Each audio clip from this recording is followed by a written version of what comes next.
함께 하실 주님을 신뢰하오며 이 모든 말씀 우리 주 예수 그리스도를 받들어 기도드리옵나이다. 아멘. 할렐루야. 오늘도 말씀 앞에 나오신 여러분들을 주님의 이름으로 축복하고 환영합니다. 오늘 주시는 하나님의 말씀 우리 다 함께 보도록 하겠습니다. 시편 103편 1절부터 12절까지의 말씀입니다. 한 절씩 교독하고 마지막 12절은 다 함께 읽도록 하겠습니다. 제가 먼저 읽겠습니다. 내 영혼아 여호와를 송축하라. 내 속에 있는 것들아 다 그의 거룩한 이름을 송축하라. 내 영혼아 여호와를 송축하며 그의 모든 은택을 잊지 말지어다. 그가 내 모든 죄악을 사하시며 내 모든 병을 고치시며 내 생명을 파멸해서 속량하시고 인자와 긍휼로 관을 씌우시며 좋은 것으로 내 소원을 만족하게 하사 내 청춘을 독수리같이 새롭게 하시는도다. 여호와께서 공의로운 일을 행하시며 억압당하는 모든 자를 위하여 심판하시는도다. 그의 행위를 모세에게 그의 행사를 이스라엘 자손에게 알리셨도다. 여호와는 긍휼이 많으시고 은혜로우시며 노하기를 더디하시고 인자심이 풍부하시도다. 자주 경책하지 아니하시며 노를 영원히 품지 아니하시리로다. 우리의 죄를 따라 우리를 처벌하지는 아니하시며 우리의 죄악을 따라 우리에게 그대로 갚지는 아니하셨으니 이는 하늘이 땅에서 높음같이 그를 경외하는 자에게 그의 인자하심이 크심이로다. 다 함께 읽겠습니다. 동이 서에서 먼 것 같이 우리의 죄가를 우리에게서 멀리 옮기셨으며. 아멘.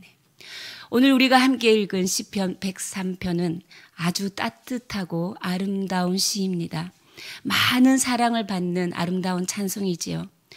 분류하자면 찬양시이고 감사시입니다.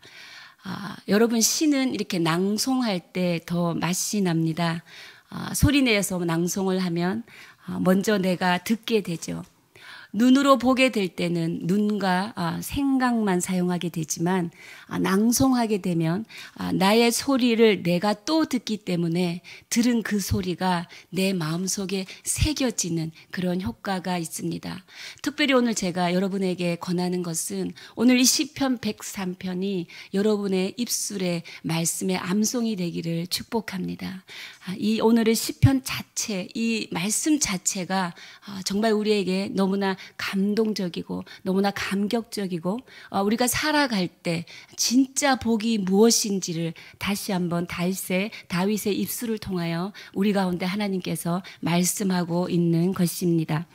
103편은 여러분 22절까지 있습니다. 이건 상식인데요. 히브리어 알파벳이 22개입니다. 시편을 읽다 보면 이렇게 22절로 된 시편이 있습니다. 또 혹은 22절로 되어 있는 8편의 시편이 묶여져 있는 시편이 있는데요. 또 그것이 119편입니다. 의도적인 것을 알 수 있죠. 이 구절의 첫 글자가 이렇게 알파벳 순서로 시작합니다. 그러니까 3행시가 아니라 22행시가 되는 것이지요. 이렇게 알파벳의 순서대로 이렇게 22절 음절을 시작하는 것은 오늘 우리가 하나님을 찬양하는 이 즐거움이 오늘 하루만의 기쁨이 아니고 영원토록 계속해서 지속적인 찬양으로 회복되기를 바라는 마음이 이 시편 가운데 있고 그것을 의도적으로 히브리어 알파벳 22개를 사용해서 22절로 만들고 있습니다. 우리가 1절을 보면 한 번 더 1절, 2절을 다 한 목소리로 읽어보겠습니다. 시작. 내 영혼아 여호와를 송축하라. 내 속에 있는 것들아 다 그의 거룩한 이름을 송축하라. 내 영혼아 여호와를 송축하며 그의 모든 은택을 잊지 말지어다. 아멘. 내 영혼아 여호와를 송축하라. 내 영혼아. 자기의 인격적 모든 것을 총체적으로 불러내고 있습니다. 어떻게 하는 것이 송축하는 것인가? 송축하다. 하나님의 위대하시고 하나님의 높으시고 하나님의 전능하심을 찬양하는 것이지요. 그런데 저는 내 영혼아 송축하라 이 말씀을 처음 묵상하는데 제 마음에 자신이 없었습니다. 제 마음에 허무함과 공허감까지 들어왔습니다. 왜냐? 내 영혼이 주님을 송축해야 하는데, 그러려면 내 삶이 주님께 영광을 올려드려야 하는데, 내 삶이 주님께 영광을 돌려드리지 못하고 살면서 하나님 최고세요, 하나님 위대하세요, 이렇게 찬양하는 것이 제 마음에 굉장한 부담이 오더라고요. 내 영혼아 주님을 송축하라, 여호와를 송축하라. 우리가 이 입술로 찬양하게 되는 것은 우리의 삶이 주님의 거룩한 삶이 되어질 때 이 찬양이 충만하게 될 줄 믿습니다. 송축하다라는 것은 바라키라는 것인데요, 무릎을 꿇고 경배하다라는 의미가 있습니다. 어떤 시인의 표현을 빌리자면, 무릎을 꿇고 이렇게 하나님께서 인간의 무릎을 이렇게 구부릴 수 있게 한 두 가지 이유가 있다라고 합니다. 첫 번째 이유는 절대적인 권위 앞에 무릎을 꿇을 수 있게 하기 위함이다라는 것이지요. 참 권위자 앞에 무릎을 꿇을 수 있을 때 참 사람이 될 수 있습니다. 우리가 어릴 때, 그리고 지금도 아버지 앞에 이렇게 앉을 때 이렇게 무릎을 꿇지 않습니까? 이렇게 무릎을 꿇을 때 어떤 비굴함이나 이런 것 전혀 없습니다. 오히려 나의 부모 대신 그분 앞에 무릎을 꿇음으로써 오히려 내 영혼이 안정되고 내가 아버지의 말씀을 들을 준비가 되어지는 영혼의 안정감, 그리고 영혼이 살아나는 것을 우리가 느낍니다. 네, 똑같습니다. 우리가 아버지 대신 하나님 앞에 무릎을 꿇을 때 참 권위자 되시고 큰 정신이 되시는 그 권위 앞에 우리가 무릎을 꿇을 때 비로소 나 자신의 자금이 보이고 비로소 내 영혼이 살아나서 역사하는 것을 경험하게 되는 것입니다. 여러분, 누가복음 5장에 보면 베드로가 고기잡이의 이적을 경험하고 난 뒤에 예수님 앞에 와서 무릎을 꿇습니다. 그리고 뭐라고 고백합니까? 주님, 나를 떠나소서, 나는 죄인입니다 라고 고백합니다. 그 크신 주님 앞에 자신은 너무나 작음을 인정하는 것이지요. 이렇게 우리가 성숙하여지고 나의 연약함을 인정할 수 있는 길은 크신 하나님 앞에 우리가 설 때입니다. 우리가 왜 성숙해지지 못하느냐? 이전에 나의 잘못된 생각에 왜 고착되어지는가? 왜 우리가 변화가 일어나지 않는가? 그것은 우리가 하나님 앞에 서는 시간이 없기 때문입니다. 하나님 앞에 독대할 때 비로소 우리 자신이 보이기 때문이죠. 그래서 내 마음에서 우러나오는 회개가 나오고 내 영혼이 주의 이름 앞에 송축하며 감사가 나오고 하나님께서 베푸신 그 은혜가 경험되어지므로 나의 연약한 단점들이 주님 안에서 새로움을 덧입는 역사를 입을 수 있습니다. 저는 개인적으로 예수를 믿는 성도라면, 하나님을 아버지로 가진 자녀라면 성숙하기를 원합니다. 관계의 깨어짐 가운데서 내가 먼저 손 내미는 자가 되기를 원합니다. 그리고 내가 먼저 미안하다 말하는 사람이 되었으면 좋겠습니다. 이렇게 말할 수 있는 사람은 그가 가진 단점보다 그를 덮으신 하나님의 성령의 역사와 그를 덮으신 하나님의 기쁨이 더 크기 때문에, 하나님께 영광 돌리기 위한 내 삶의 목적이 더 크기 때문에 그런 용기 있는 행동을 할 수 있습니다. 잘잘못을 따지는 것이 뭐가 중요합니까? 내가 잘했어도 그 사람의 마음이 아프다면 미안하다, 내가 잘못했다, 우리 함께 기쁨으로 나아가자, 이렇게 용감하게 여러분 제안할 수 있는 여러분 되시기를 축복합니다. 오늘 여러분이 하나님 앞에 설 때 그 용기가 주어질 줄 믿습니다. 그리고 말합니다. 무릎이 앞으로 구부러지게 만든 이유, 두 번째 이유는 불의한 것을 보면 박차고 일어나라고 무릎을 구부리게 만들었다라고 말하고 있습니다. 어느 멕시코 시인은 이렇게 말합니다. 내가 무릎을 꿇고 사는 것보다 서서 죽기를 원한다. 이 말은 굉장히 비장한 각오입니다. 힘이 있는 사람 앞에 무릎 꿇고 굴복하면 굴욕만 남겠죠. 그럴 때 굴복하지 마라. 불의에 굴복하지 마라. 바닥을 쳐서 일어나라. 그래서 하나님께서 인간의 무릎을 이렇게 구부러질 수 있게 만들었다라고 합니다. 참 의미 있는 해석이었습니다. 그리고 여호와를 성축하라. 결국 이 말은 무엇입니까? 무릎을 꿇고 경배하라. 너의 전심을 다하여 그분의 권위 앞에 나를 내려놓는다라는 것이죠. 그 다음에 또 뭐라고 합니까? 내 속에 있는 것들아 다 그의 거룩한 이름을 찬송하라라고 말합니다. 내 속에 있는 것들아. 여러분, 우리 속에 뭐가 있습니까? 네, 심장도 있고 창자도 있고 간도 있고 신장도 있습니다. 이전에 고대 사람들은 이렇게 생각했어요. 우리의 장기 가운데 우리의 마음이 있다라고 그들은 생각했어요. 심장은 마음을 표현하고 창자는 고통, 아픔을 표현하고 이런 우리 인간의 가진 장기 속에 마음이 있다라는 것이죠. 이것은 무슨 의미냐? 내 생각, 내 지성, 내 감정, 내 의지 모든 것들을 총체적으로 불러내어서 소환하여서 주 여호와의 이름을 찬양하라라는 것입니다. 왜? 그분의 은혜가 너무나 크기 때문입니다. 그분으로부터 받은 은혜, 그분으로부터 받은 그 은혜, 경험한 은혜가 너무나 크기 때문에 오늘 내 속에 있는 것들아 여호와를 찬양하라 이렇게 말하는 것이죠. 하나님의 베푸신 그 은혜를 경험한 자, 그것이 실제 삶이 된 자들에게는 이 여호와를 성축하라, 영원한 내 여호와를 성축하라, 그리고 내 속에 있는 것들아 여호와를 성축하라, 이 찬양이 불러질 수 있게 되는 것입니다. 2절을 보면 내 영혼아 여호와를 성축하며 그의 모든 은택을 잊지 말지어다. 2절을 보면 진짜 찬송이 무엇이냐? 주님의 은혜를 잊지 않는 마음으로 부르는 찬송입니다. 오늘 말씀의 제목이 제가 2절에서 이 문구를 땄습니다. 그의 모든 은택을 잊지 말지어다. 잊혀지는 것이 가장 슬픈 것이지요.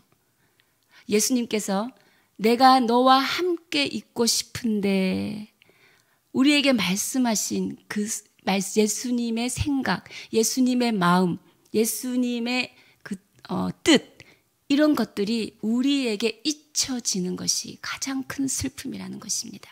오늘 이 아침 여러분께 베푸신 하나님의 은혜를 다시 한번 기억하고 소환하여서 오늘 아침에 기도할 때 그 은혜에 감사하며 나아가는 기도 시간 되기를 축복합니다. 그 은혜의 내용, 다윗은 지금 내가 받은 그 은혜의 내용을 3절부터 5절까지 지금 말하고 있습니다. 여러분 눈으로 보시겠습니다. 3절에 보면 그 은혜가 첫 번째는 내 모든 죄악을 사하여 주셨다라는 것입니다. 두 번째 4절에 생명을 속량해 주셨다. 그리고 세 번째 인자와 긍휼로 간을 씌워 주셨다. 그리고 네 번째, 내 삶을 만족하게 하신다라는 것입니다. 여러분, 이것이 여러분에게 동일한 체험이십니까? 여러분의 동일한 고백이십니까? 우리가 성경 읽는 데서 만족하지 않고 하나님, 이것이 내 고백이 되게 해 주시옵소서. 이렇게 기도하는 아침 되시기를 바랍니다. 모든 죄악을 사하시며, 이게 무슨 뜻이냐? 죄를 없는 것으로 쳐주신다는 것이에요.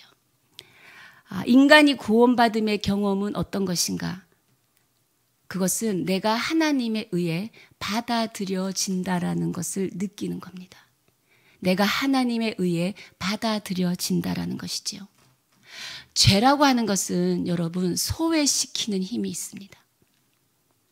관계가 멀어지게 합니다. 죄를 거듭하여서 짓다 보면 내 스스로 하나님이 그러시든 안 그러시든 하나님과 내가 멀리 있다고 생각하게 됩니다.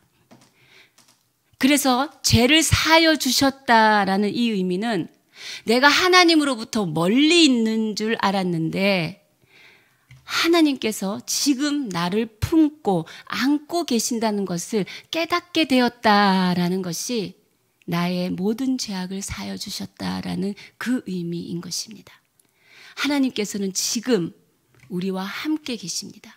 지금 여러분을 안고 계시고 품고 계시고 여러분의 모든 연약함, 실수와 실패와 허물을 하나님께서 다 알고 계시며 하나님께서 내가 너의 죄를 사하여 줬다라고 말씀하고 계신다라는 것이지요. 제사함을 받은 사람이 경험하는 은혜가 바로 이런 은혜가 아니겠습니까? 그리고 두 번째, 병이 치유된다라고 합니다. 병이 치유된다. 그리스 사람들은 이 병을 균형의 파탄이다라고 정의하고 있었어요. 이 병이 균형이 깨어질 때 병이 온다라고 생각하고 있었습니다. 균형이 무너진 상태, 어떤 겁니까? 이게 한쪽으로 치우쳐진 상태고 한쪽의 지배에 치우친 상태인 거죠. 우리의 몸도 한쪽으로 치우쳐지면 병이 납니다.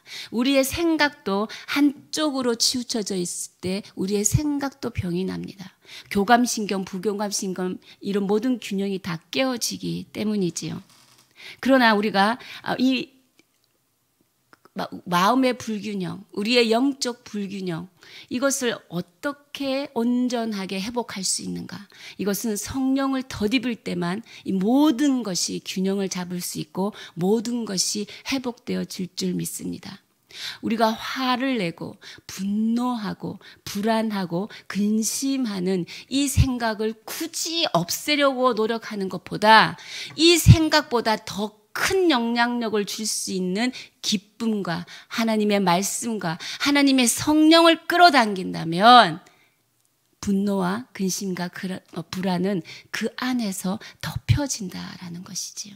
더 선한, 더 큰 선한 영향력으로 우리는 이 모든 균형을 다시 잡을 수 있고 내 마음속에 항상성, 계속 유지되는 그 항상성을 유지할 수 있는 것입니다. 편식, 편애, 집착, 고착 이런 성품이 혹시나 있으면 우리 모든 사람에게 안에 있죠. 그 성품은 균형을 깨는 성품입니다. 그것을 주님 앞에 무릎 꿇고 내려놓고 오늘 하나님이 주시는 화목, 하나됨 그 성령으로 힘 입으시기를 바랍니다. 그리고 생명을 속량하였다라고 말하죠. 속량하였다는 것은 값을 대신 지불하고 자유케 해주셨다라는 것입니다. 내가 갚을 수 없는 빚을 누가 대신 갚아줌으로써 내가 참 자유를 얻게 되었다라는 것이지요. 얼마나 놀라운 은혜입니까? 죽을 수밖에 없었던 내 생명을 값을 주고 자유케 하신 그 하나님의 은혜를 경험하고 있다라고 다윗은 지금 고백하고 있습니다.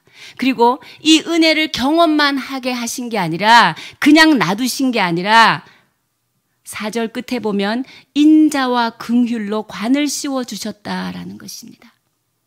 이 은혜를 경험하고 그냥 놔둔 게 아니라 거기에다가 더하여서 인자는 무엇입니까? 인자는 포기하지 않는 사랑입니다. 언약을 맺은 백성들에게 그 언약을 끝까지 지키시는 그 하나님의 사랑으로 덧입혀 살 수 있게 해주셨다라는 것이지요. 이 사랑을 받았더니 5절 내 삶이 만족하게 됐다라는 것입니다. 우리의 삶을 만족하게 하는 것은 바로 이 하나님의 인자하신 사랑인 줄 저는 믿습니다. 이것이 저와 여러분의 믿음의 선포가 되기를 원합니다. 이렇게 이 은혜, 이 사랑을 받았다면 1절, 2절에 영혼이 여호와를 송축하고 내 속에 있는 것들이 여호와를 송축하는 것은 당연한 결과가 아니겠습니까? 하나님의 은혜를 오늘 아침 다시 한번 기억하시기를 바랍니다. 우리에게 베푸신 그 은혜가 너무나 크기 때문입니다.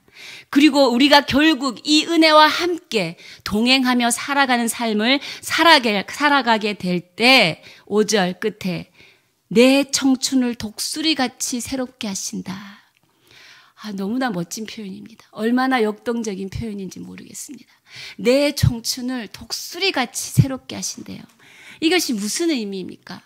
나의 죄로 인하여, 나의 병으로 인하여 내가 쓰러져서 내 삶이 무너져 있을 때 하나님께서 친히 찾아오셔서 이 모든 것을 해결해 주셨다라는 것입니다. 이 모든 것을 해결해 주셔서 내 안에 잃어버렸던 균형을 온전케 회복해 하시고 평안과 안정으로 살아갈 수 있도록 하나님께서 은혜를 부어주셨다라는 것이지요. 그러니 슬픈 일을 만나도 잠시 무너질 수는 있지만 금방 다시 온전케 회복하시는 하나님의 은혜를 기억하고 있기에 나는 다시 그 자리에서 주님을 찬송할 수 있다. 내가 그 인생을 살아가고 있다라고 다윗은 하나님께 받은 이 은혜를 고백하고 있는 것입니다. 사랑하는 여러분, 하나님의 은혜가 여러분 가운데 이미 임하였습니다. 그래요 하나님께서 여러분의 인생을, 여러분의 청춘을 독수리같이 새롭게 하시는 분임을 믿음으로 선포합니다. 그 6절부터 12절까지의 말씀은 죄로 무너진 언약 백성의 삶을 회복시키는 것입니다. 6절을 보면 공의로 역사하시는 하나님이시지요. 그리고 억압당하는 모든 자들의 권리를 보호해 주시는 하나님이십니다. 심판하시는 도다, 이 의미는 보호해 주시는 하나님의 은혜를 말씀합니다. 그리고 그의 행위를 모세에게, 그의 행사를 이스라엘 자손에게 알리셨도다. 그의 행위는 그의 길을 뜻하고 그의 뜻을 뜻합니다. 하나님께서 모세에게 그의 뜻을 심어주신 것처럼 이스라엘 자손에게도 그의 뜻을 심어주셨다라는 것이지요. 하나님의 사람은 하나님의 뜻으로 살아가는 사람이다라는 것을 말하고 있는 것입니다. 그리고 뭐라고 합니까? 여호와는 긍휼이 많으시고 은혜로우시며 노하기를 더디하시고 인자심이 풍부하시도다. 사랑하는 여러분, 오늘 이 시간 혹시 하나님이 두렵다고 느끼시는 분이 계십니까? 왠지 하나님과 내가 멀리 떨어져 있는 것 같은 그런 마음이 드시는 분이 계십니까? 우리 다 함께 오늘 우리가 붙잡아야 할 말씀입니다. 나중에 기도할 때도 우리가 이 말씀을 붙들고 오늘 기도해야 되는 우리의 내용인 줄 믿습니다. 8절부터 11절까지 우리 함께 읽도록 하겠습니다. 이번에 8절 11절을 읽을 때는 여러분 1절 2절에 다윗이 제안한 것처럼 내 영혼이 송축하는 것처럼 내 속에 있는 것들이 송축하는 마음으로 8절부터 11절까지를 낭송하시겠습니다. 시작. 여호와는 긍휼이 많으시고 은혜로우시며 노하기를 더디하시고 인자심이 풍부하시도다. 자주 경책하지 아니하시며 노를 영원히 품지 아니하시려다. 우리의 죄를 따라 우리를 처벌하지는 아니하시며 우리의 죄악을 따라 우리에게 그대로 갚지는 아니하셨으니 이는 하늘이 땅에서 높음같이 그를 경외하는 자에게 그의 인자하심이 크심이로다. 아멘. 할렐루야. 우리 하나님 이런 하나님이십니다. 노하기를 더디하시고 인자하심이 풍부하시도다. 자주 꾸짖지 않으신다. 우리 아이들이 가장 싫어하는 것이 무엇입니까? 네, 우리 남편분들이 가장 싫어하는 게 무엇입니까? 네, 잔소리입니다. 한 번 말했으면 됐지. 자꾸 또 얘기하고 또 얘기한다라는 것이죠. 싫은 소리입니다. 근데 우리 하나님은 잔소리 하시지 아니하신다라고 말씀하십니다. 근데 때로는 자녀들이 이제 고집센 당나귀처럼 행동할 때는 꾸짖어야 될 때가 있습니다. 근데 우리 하나님 경책하지 아니하신답니다. 그리고 노를 영원히 품지 아니하신답니다. 여러분, 노를 영원히 품는 것은, 분을 영원히 품는 것은 자기 스스로 내 영혼의 족쇄를 채우는 것이에요. 그래서 화가 나도 분노가 있어도 분노를 푸는 방법을 아셔야 합니다. 그리고 분노를 풀 줄 알아야 해요. 풀고 다시 시작할 수 있어야 합니다. 근데 우리의 힘으로는 할 수 없죠. 하나님의 성령이 우리를 그렇게 인도하실 것입니다. 하나님께 내어드린다면. 그리고 하나님께서는 우리의 죄대로 책망하지 않겠다. 죄와 허물을 그대로 다 갚지 않겠다 말씀하십니다.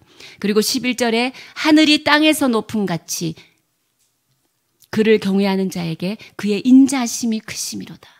네, 하늘과 땅, 이 시인이 말하는 가장 큰 세계를 말합니다. 하늘과 땅만큼 엄마 아빠가 좋아. 이게 가장 큰 세계를 말하는 것이지요. 그 인자심, 하나님의 인자심이 하나님을 경외하는 자에게 가장 크게 임한다라는 것입니다. 이것이 하나님의 은총의 세계입니다. 이 하나님의 인자하심, 하나님의 공의도 있지만 그 공의보다 더 큰 것이 하나님의 인자하심이라고 오늘 다윗은 계속해서 우리에게 말하고 있고, 또 하나님의 인자하심이 우리를 살게 하는 것이다 라고 믿음으로 선포하고 있는 것입니다. 우리 마지막 11절, 12절 다 함께 읽겠습니다. 시작. 동이 서에서 먼 것 같이 우리의 죄가를 우리에게서 멀리 옮기셨으며. 저는 12절 말씀을 묵상하며 감동이 있었습니다. 우리의 죄가를 멀리 옮기셨다. 죄가가 무엇입니까? 죄의 열매입니다. 쉽게 말하자면 내가 부모인데 아주 형편없이 살았어요. 몰인정하고 이기적이고 욕심 많고 나밖에 모르고, 그래서 자녀가 나를 바라보면서 우리 엄마처럼 우리 아빠처럼은 살지 않아야지 결심했죠. 그런데 어느 날 그 아이가 장성해서 사는 모습을 보니 그 아버지를 그대로 카피하고 있다라는 것입니다. 이것이 무엇인가? 죄의 영향력을 말하고 있습니다. 우리는 죄의 영향력 아래 있습니다. 우리가 잘 살아야지 결단하는 게 왜 중요한지 아십니까? 내가 주변에 영향력을 끼치기 때문입니다. 근데 하나님께서 은혜를 주셔서 우리를 죄의 영향력 안에 지배하지 못하도록, 지배받지 못하도록 하나님께서 우리에게 은혜를 주셨다라는 것이지요. 이것이 동이 서에서 먼 것 같이 우리의 죄가를 우리에게서 멀리 옮기셨다라는 것입니다. 죄의 영향력으로부터 우리를 멀리 옮기셨다. 그리고 우리가 죄의 영향력 아래 살아가지 않도록 하나님께서 성령으로 우리를 더 크게 덮으셨다라는 것입니다. 할렐루야. 이 시편 103편에 여러분 찬송이 8번이나 나옵니다. 찬송이라는 단어가. 하나님을 찬송하라는 것이죠. 이 은혜의 하나님을 찬송하라. 이 은혜의 하나님을 어떻게 찬송할 수 있느냐? 은혜를 기억하고 사는 자가 찬송할 수 있다라는 것입니다. 내 상황이 좋을 때 찬송하고 내 상황이 나쁘면 찬송하지 않는 것이 아니라는 것이지요. 오히려 성도들은 어려울 때 찬송함으로써 그 어려움을 이겨나가는 것이 성도인 것입니다. 하나님을 바라보는 것이지요. 변하지 않는 하나님의 은혜를 늘 감사하고 늘 찬송하게 하는 핵심은 바로 무엇입니까? 예수 그리스도입니다. 아멘. 예수 그리스도, 그분을 바라볼 때 그분만이 우리의 모든 상황 속에서도 하나님의 은혜를 기억나게 하시고 하나님을 찬양하게 할 수 있는 힘이 된다라는 것입니다. 오늘 그 예수 그리스도가 우리의 주인 되시고 예수 그리스도가 오늘 여러분과 함께 있고 싶다고 부르고 계신다라는 것입니다. 사랑하는 여러분, 오늘 나에게 부어주신 하나님의 은택을 잊지 않으시고 기억하시기 바랍니다. 주님이 나와 함께 계심을 알면 우리는 어느 상황에서도 주님을 찬양할 수 있습니다. 성도의 찬송은 고난을 이기는 찬송이며 성도의 찬송은 세상을 이기는 찬송인 줄 믿습니다. 오늘 여러분 기도 가운데 하루를 살아가실 때 그 찬송이 흘러넘치기를 주님의 이름으로 축원합니다. 기도하시겠습니다. 주님, 그렇습니다. 온 몸과 마음을 다하여 하나님의 권위 앞에 무릎을 꿇는 시간이 되게 하여 주시옵소서. 주께 드리는 찬송이 주님이 베푸신 그 은혜를 잊지 않는 마음으로 내 영혼이 주의 이름을 송축하며 내 속에 있는 모든 것들이 주의 이름을 송축하는, 다시 한번 하나님의 은혜를 기억하고 소환하는 자리가 되게 하여 주시옵소서.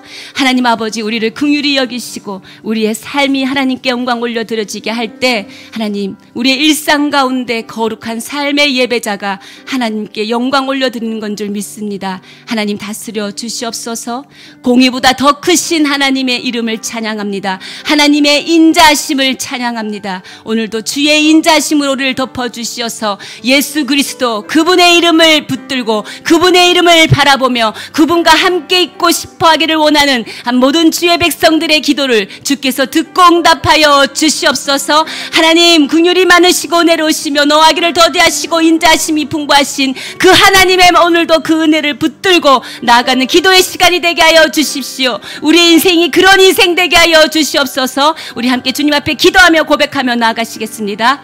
살아계신 하나님 감사합니다. 하나님 그렇습니다. 하나님의 은택을 다시 기억하며 다시 일어서는 하루가 되게 하여 주십시오. 아버지, 내 영혼이 주 여호와를 송축하며 내 속에 있는 것들이 다 주 여호와를 찬양하며 하나님이 나에게 베푸신 그 은혜를 경험하여 오늘도 주권자 되신 주님 앞에 무릎을 꿇어 내 모든 것을 내어드리는 하루가 되게 하여 주시옵소서. 주님, 내 삶에 균형이 잃은 것이 있다면 다시 한번 균형을 회복시켜 주시고, 하나님, 내가 왜 하나님의 말씀 앞에 서서 살아가야 하는 것이 중요하냐? 하나님, 왜냐하면 내가 주변 사람들에게 영향력을 미치기 때문입니다. 하나님, 우리의 죄가를 동에서 서에 동에서 서가 먼 것처럼 멀리하게 하신 그 하나님의 은혜를 믿고 오늘도 나는 성령의 지배 아래, 성령의 법 아래 있는 하나님의 자녀임을 선포합니다. 하나님, 우리를 죄의 영향력 아래서 거두어 주시고 우리를 오늘도 죄의 지배 가운데 무너진 균형 가운데서 우리를 살려 건져 주시옵소서.